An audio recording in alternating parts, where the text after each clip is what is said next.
Hello friends, welcome to रोशन की class YouTube channel. आप सभी का आज की इस पाठ्य योजना की वीडियो में एक बार फिर से बहुत बहुत स्वागत है। दोस्तों, आज की इस वीडियो में हम देखेंगे हिंदी विषय की पाठ्य योजना।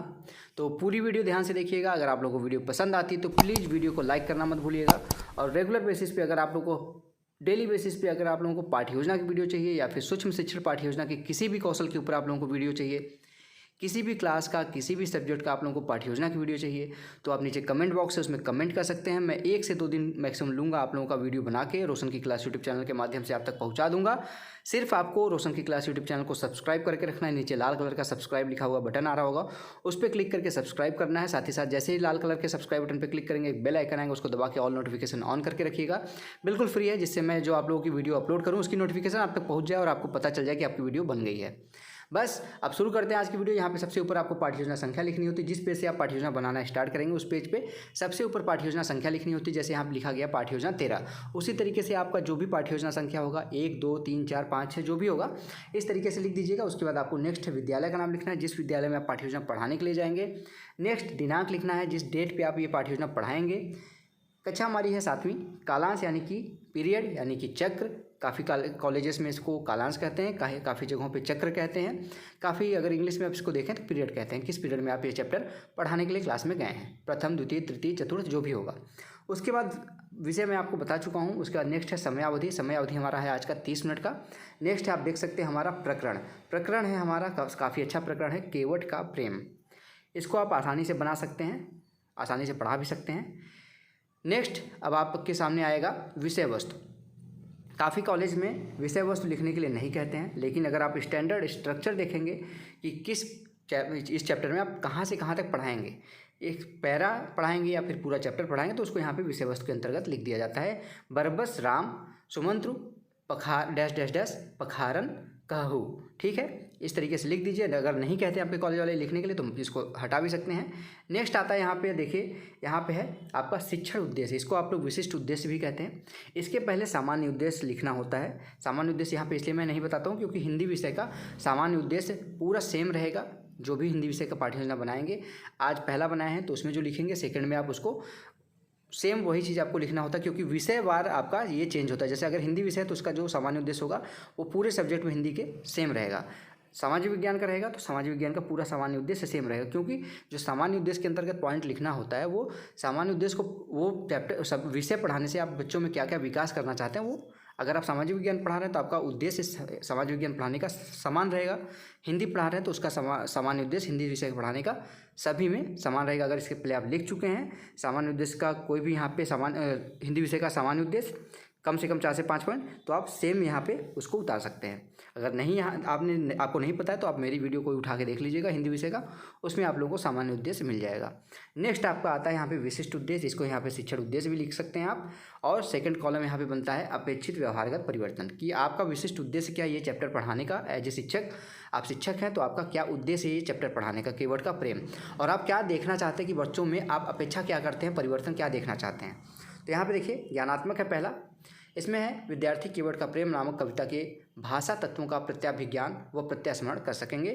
कला पक्ष इसमें देखिए दूसरा पॉइंट है यहाँ पे, विद्यार्थी कविता में आए नवीन शब्दों को स्वराघात बालाघात द्वारा शुद्ध उच्चारण कर सकेंगे। तीसरा है भाव पक्ष, विद्यार्थी विषय वस्तु का संश्लेषण और विश्लेषण कर सकेंगे। चौथा पॉइंट है विद्यार्थी कीवर्ड का प्रेम नामक कविता की विषय वस्तु के से अवगत होकर रसास्वादन कर सकेंगे। नेक्स्ट है अगला हेडिंग यहाँ पे अर्थ ग्रहण। इसमें देखिए लिखा गया है विद्यार्थी कीवर्ड का प्रेम कविता को मनोयोग से सुनकर कविता का सार ग्रहण कर सकेंगे। यहाँ पे अगला पॉइंट है दूसरा, विद्यार्थी कीवर्ड का प्रेम कविता को पढ़कर कविता के विचारों तथा तथ्यों का चयन कर सकेंगे। नेक्स्ट है अभिव्यक्ति। इसमें देखिए लिखा गया विद्यार्थी सस्वर कविता पाठ करके अपनी मौखिक अभिव्यक्ति प्रस्तुत करेंगे। दूसरा पॉइंट है विद्यार्थी मुहावरेदार भाषा का प्रयोग कर सकेंगे। नेक्स्ट हेडिंग अभियोगात्मक अभियोग्यता। इसमें देखिए लिखा गया विद्यार्थी उचित स्वर आरोह अवरोह से कविता पाठ करने की अभियोग्यता विकसित कर सकेंगे। पांचवा यहाँ पे हेडिंग है अभिरुचि, विद्यार्थी केवट का प्रेम नामक कविता पढ़कर सद साहित्य एवं उनके कवियों के प्रति रुचि विकसित कर सकेंगे। दूसरा पॉइंट इसमें विद्यार्थी अन्य कविताओं को कंठस्थ कर सकेंगे। और लास्ट में छठा पॉइंट है आवृत्ति। इसमें देखिए लिखा गया है विद्यार्थी केवट का प्रेम कविता के माध्यम से समर्पण व प्रेम की भावना का विकास कर सकेंगे। नेक्स्ट आपका हेडिंग आता है सहायक सामग्री। सहायक सामग्री उन सभी सामग्रियों के बारे में यहाँ पे आपको लिखना होता है जिसकी सहायता आप शिक्षण कार्य करते समय 40 मिनट या 30 मिनट की क्लास में लेते हैं। तो यहाँ पे देखिए लपेट फलक है, इसको लपेट श्यामपट भी काफ़ी लोग लिखते हैं। झाड़न है यानी कि डस्टर हो गया, श्वेतवर्तिका यानी कि चौक हो गया, संकेतक जो आप डंडे छड़ी की टाइप का होता है पतला सा, उससे आप बोर्ड पे आप जो चीज़ पढ़ा रहे हैं उसको दर्शाते हैं। तो संकेतक भी ले जाइए, चार्ट भी ले जा सकते हैं बना के आप। यहाँ पे केवट का प्रेम रामचंद्र जी को बना सकते हैं क्योंकि इस कविता में रामचंद्र जी की है और केवट के बारे में बताया गया है।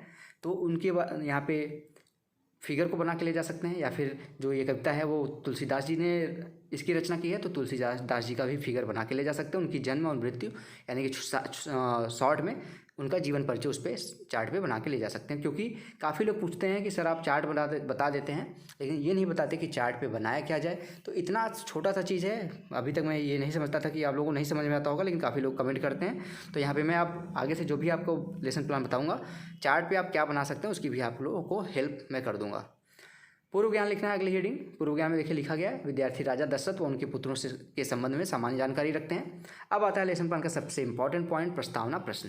प्रस्तावना प्रश्न को 2 भागों में आप डिवाइड कर सकते हैं। पहला हेडिंग यहाँ पे छात्राध्यापक क्रियाएं यानी कि आपकी क्रियाएं, आप टीचर हैं तभी ये लेसन प्लान देख रहे हैं, या फिर टीचर बनने वाले हैं, छात्राध्यापक हैं आप तो ये पाठ्य योजना की वीडियो आप देख रहे हैं तो छात्राध्यापक क्रियाएं हो जाएगा। अगर लड़की हैं तो छात्राध्यापिका क्रियाएं हो जाएगा। और अगले हेडिंग में विद्यार्थी क्रियाएं यानी कि छात्र क्रियाएं भी उसको आप लिख सकते हैं। छात्राध्यापक इसमें प्रश्न पूछेगा, बच्चे उसका आंसर देंगे।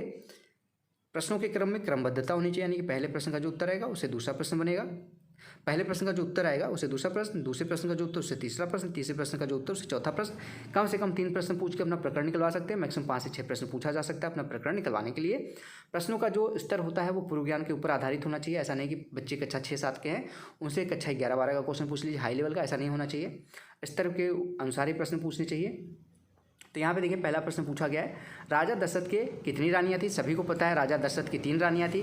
तीनों रानियों के नाम बताइए। तो तीनों रानियों के नाम बच्चे बता देंगे, कौशल्या, कैकेयी, सुमित्रा। अब यहाँ पे जो आंसर मिलेगा वो जरूरी नहीं कि आपकी क्लास के हर बच्चे दें।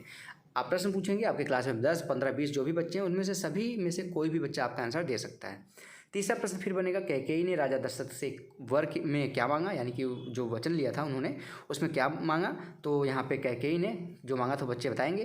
राम को वन भेजने के लिए उन्होंने कहा था कैकेयी ने राजा दशरथ से। फिर चौथा प्रश्न बनेगा, श्री राम को वन में गंगा नदी किसने पार कराई? तो यहाँ पे देखिए आपका प्रकरण केवट, यहाँ पे आंसर मिलेगा आपको, केवट ने आपको आंसर मिला। जैसे ही ये मिला आपको बच्चों को, अब इसी से प्रश्न बनाना है, केवट के प्रेम को तुलसीदास जी ने कैसे वर्णित किया है? ये समस्यात्मक प्रश्न हो जाएगा। तो समस्यात्मक प्रश्न लिखिए। जैसे ही समस्यात्मक प्रश्न होगा अपना उद्देश्य कथन बोलिए क्लास में। आज हम तुलसीदास जी द्वारा रचित केवट का प्रेम कविता का अध्ययन करेंगे और बच्चों को पता चल जाएगा कि उनको आज तुलसीदास जी द्वारा रचित केवट का प्रेम पढ़ना है। फिर आप प्रस्तुतिकरण कर सकते हैं यानी कि उस चैप्टर को शुरुआत कर सकते हैं। प्रस्तुतिकरण में देखिए लिखा गया है, पहला हेडिंग शिक्षण बिंदु, दूसरा है छात्राध्यापक क्रियाएं, तीसरा विद्यार्थी क्रिया, लास्ट में प्रविधि है। तो पहला शिक्षण बिंदु में है सस्वर वाचन यानी कि उचित आरोह अवरोह से वाचन कराएगा छात्राध्यापक इस चैप्टर का। देखिए छात्राध्यापक क्रिया वाले कॉलम में लिखा गया है, छात्राध्यापक विद्यार्थियों के सम्मुख कविता का उचित यति गति लय पूर्वक सस्वर वाचन करेगा। विद्यार्थी उसको देखिए क्या लिखा गया विद्यार्थी क्रिया वाले कॉलम में, विद्यार्थी मनोयोग व धैर्यपूर्वक सुनेंगे उस चीज़ को। विधि जो है वो पठन विधि है, पढ़ रहा है छात्राध्यापक इस चीज़ को। फिर अगले हेडिंग यहाँ पे शिक्षण बिंदु में अनुकरण वाचन। छात्राध्यापक क्रिया में छात्राध्यापक विद्यार्थियों को पाठ के अनुकरण वाचन का आदेश देगा, यानी कि जैसे मैंने पढ़ा है उसी तरीके से अब आप इस चैप्टर को पढ़िए। तो विद्यार्थी निर्देशानुसार अनुकरण वाचन करेंगे, ये भी पठन विधि थी तो पठन विधि लिख दीजिए। फिर आता है अशुद्धि संशोधन, यानी कि बच्चे जो अशुद्धि करेंगे छात्राध्यापक उसमें संशोधन करेगा, सुधार करेगा। छात्राध्यापक विद्यार्थियों द्वारा उच्चारित अशुद्ध शब्दों को अन्य छात्रों की सहायता से शुद्ध कराएगा। छात्र वाले कॉलम में लिखा गया विद्यार्थी निर्देशानुसार शुद्ध वाचन करेंगे। फिर आता है अगला हेडिंग यहाँ पे शिक्षण बिंदु में केंद्रीय भाव के प्रश्न यहाँ पे पूछेगा। इस चैप्टर जो आपने पढ़ा उसका भाव क्या है उससे प्रश्न पूछे जाएगा। तो यहाँ पे देखिए पहला प्रश्न है, श्री राम ने बड़ी मुश्किल से किसे वापस भेजा? तो बच्चे बता देंगे सुमंत्र को। फिर दूसरा प्रश्न है, श्री राम ने, ये चैप्टर आप पढ़ाए रहेंगे तभी ये प्रश्न पूछ सकते हैं, ऐसे नहीं पूछ सकते। तो दूसरा प्रश्न फिर है, श्री राम ने नदी पार करने हेतु क्या मांगी? तो बच्चे बताएंगे कि नाव मांगी थी। अहिल्या किसकी पत्नी थी? बच्चे बता देंगे गौतम की। चौथा प्रश्न, नाव से परिवार का पालन पोषण कौन करता था? तो बच्चे बता देंगे केवट। और लास्ट में पांचवा प्रश्न, केवट किसके चरण कमल धोना चाहता था? तो बच्चे बता देंगे श्री राम के। फिर आता है काठिन्य निवारण शब्द यहाँ पे। तो यहाँ पे जो कठिन शब्द आए होंगे पैरा में उसका छात्राध्यापक उसके अर्थ बताएगा बच्चों को। छात्राध्यापक कठिन शब्दों के अर्थ को श्यामपट्ट पर लिखकर प्रस्तुत करेगा जिससे सारे बच्चे उसको लिख सकें। विद्यार्थी अपनी अपनी अभ्यास पुस्तिका में इसको लिखेंगे। देखिए श्यामपट्ट पे आपको ये सारी चीज़ें लिखनी है। शब्दार्थ इसको एक लाइन में लिख लीजिएगा आप। बरबस यानी कि मुश्किल से। सुरसरी यानी कि गंगा नदी कहते हैं सुरसरी को। मुरी यानी कि जड़ी बूटी। पाहन यानी कि पत्थर। तरन्यू यानी कि नाव भी। कबारू यानी कि काम धंधा। फिर आता है पुनः सस्वर वाचन। छात्राध्यापक पुनः गति लयपूर्वक सस्वर वाचन करेगा, दोहराएगा उस चीज़ को, विद्यार्थी उसको निर्देशानुसार पुनः वाचन करेंगे। फिर आता है भाव विश्लेषणात्मक प्रश्न। फिर यहाँ पे प्रश्न पूछा जाएगा छात्राध्यापक द्वारा प्रस्तुत कविता में तुलसीदास ने किसके प्रेम का वर्णन किया, बच्चे बता देंगे केवट के प्रेम का। फिर यहाँ पे आएगा छात्राध्यापक कथन है, उस चैप्टर के बारे में छात्राध्यापक अर्थ बताएगा उसका। तुलसीदास जी कहते हैं कि वन में गंगा नदी पार करते समय केवट श्री राम जी के से उनकी चरणों की धूल लेना चाहता है। केवट श्री राम का अनन्य भक्त है, वह उनके चरण कमलों को धोना चाहता है जिसमें उसका प्रेम व समर्पण का भाव छिपा है, तथा केवट स्वयं का वह अपने पितरों का कल्याण करना चाहता है। बच्चे वाले कॉलम में लिखे, छात्र वाले कॉलम में विद्यार्थी ध्यानपूर्वक सुनेंगे। फिर यहाँ पे देखिए दूसरा पॉइंट है, अब यहाँ पे ये दोहा लिखा गया है, यही प्रतिपालव सब परिवारु भक्ति पंक्ति का भावार्थ स्पष्ट कीजिए। तो बच्चे बता देंगे, इसका आंसर आप बताए रहेंगे, इसका अर्थ बताए रहेंगे तभी बच्चे बता पाएंगे। इसका अर्थ देखिए, इसी से परिवार का पालन पोषण करता हूँ। फिर अगला यहाँ पे आता है छात्राध्यापक कथन में, जब श्री राम गंगा नदी के किनारे पहुँचते हैं तथा केवट से नदी पार करने को कहते हैं, तब केवट कहता है कि वह उनके चरण कमल को धोना चाहता है तथा इसी नाव के माध्यम से ही वह अपने परिवार का पालन पोषण जीवन व्यापन करता है। अतः आप अपने पैर धोने दें, फिर मैं आपको नाव में बैठाकर नदी पार ले जाऊंगा। विद्यार्थी वाले कॉलम लिखते हैं, विद्यार्थी ध्यानपूर्वक सुनेंगे। यहाँ पे देखिए, यहाँ पे पद्य है 2 लाइन का। सुन केवट के बैन प्रेम लपेटे अटपटे, बिहसे कैनायन सीतई जानकी लखन तन। थोड़ा सा पढ़ने में, क्योंकि ये कविता है तो इसको कविता के अनुसार ही पढ़िएगा। इसका आप लोग प्रैक्टिस कर लीजिएगा 1-2 बार पढ़ के, वहाँ पे बोलेंगे क्लास में तो अच्छे से इसका इम्पैक्ट पढ़ना चाहिए। तो यहाँ पे देखिए, तुलसीदास का वह तुलनात्मक व सौंदर्यानुभूति प्रश्न यहाँ पे पूछा गया है। प्रश्न है पहला, प्रस्तुत पद में करुणा के धाम किसे कहा गया है, बताया गया है, तो बच्चे बताएंगे श्री राम को। दूसरा प्रश्न है, प्रेम में लिपटे अटपटे वचन कौन कहता है, तो बच्चे बताएंगे केवट। फिर तीसरा प्रश्न है, प्रस्तुत पद में किसकी महत्ता को बताया गया है, श्री राम जी के। चौथा प्रश्न है, मूल कविता व संभाव्य पद में क्या समानता है, तो बच्चे बता देंगे दोनों में केवट के प्रेम को दर्शाया गया है। प्रश्नोत्तर विधि थी तो प्रश्नोत्तर विधि लिख दीजिए। अब आता है मौन पाठन। छात्राध्यापक विद्यार्थियों को मौन पाठन को कहेगा, विद्यार्थी मौन पाठन करेंगे। वाचन विधि है तो वाचन विधि लिख दीजिए। अब लास्ट में आता है प्रस्तुतिकरण समाप्त हो गया।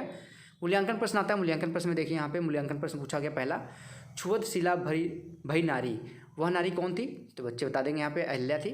फिर दूसरा प्रश्न है, मांगी नाव न केवट आना, कहीं तुम्हारा डैश डैश डैश में जाना, तो यहाँ पे भरना है धर्मू या फिर मरमू, यहाँ पे आप फिल कर लीजिएगा। तीसरा प्रश्न है, सुमंत्र ने श्री राम का गोपनीय भेद जान लिया है। चौथा प्रश्न है, सत्य है कि असत्य, आपको बताना है, ट्रू या फॉल्स। चौथा प्रश्न है, केवट ने श्री राम की चरण रज को क्या बताया। फिर 5वां प्रश्न है, यह पाठ कौन सी भाषा में लिखा गया है। ये सारे आंसर आप लिख सकते हैं, इस क्वेश्चन को यूज कर सकते हैं आप लोग। इसके अलावा भी अगर आप लोग कोई प्रश्न आपके पास है तो उसको यहाँ पे मूल्यांकन प्रश्न में आप लिख सकते हैं। फिर लास्ट में आता है गृह कार्य यानी कि होमवर्क। गृह कार्य दीजिए बच्चों को, प्रस्तुत कविता का भावार्थ अपने शब्दों में स्पष्ट कीजिए। बच्चे उसको कॉपी में अपने नोट कर लेंगे। और इसी के साथ हमारा लास्ट ये लेसन प्लान समाप्त होता है। लास्ट में पर्यवेक्षक टिप्पणी है। पर्यवेक्षक यहाँ पे आपके द्वारा यहाँ पे टीचिंग जो आप करेंगे उसमें आपने क्या क्या कमियाँ की हैं, आपने के अंदर क्या अच्छाइयाँ थी, उसके बारे में यहाँ पे टिप्पणी लिखेगा। तो इसके साथ हमारा लेसन प्लान समाप्त होता है। अगर आप लोगों को आज का लेसन प्लान पसंद आया हो, काफ़ी डिटेल में यहाँ पे मैंने बनाया हुआ है, काफ़ी यहाँ पे आप लोगों को स्पष्ट दिख रहा होगा, इसको आप लिख लीजिएगा। अगर आप लोगों को हेल्प मिली हो आज की वीडियो देखने से तो प्लीज़ वीडियो को लाइक करना मत भूलिएगा। और अगर रेगुलर बेसिस पे आप लोगों को लेसन प्लान की वीडियो चाहिए बिल्कुल फ्री में, तो नीचे लाल कलर का सब्सक्राइब बटन, उस पर क्लिक करके सब्सक्राइब कर लीजिए रोशन की क्लास यूट्यूब चैनल को, और साथ ही साथ बेल आइकन को दबा लीजिए, जिससे मैं आप लोगों के लिए जो डेली बेसिस पे यहाँ पे वीडियो अपलोड करता हूँ उसकी नोटिफिकेशन आप तक पहुँचती रहे। तो फ्रेंड्स, मिलते हैं नेक्स्ट वीडियो में, तब तक के लिए आप लोगों का बहुत बहुत धन्यवाद। जय हिंद, वंदे मातरम।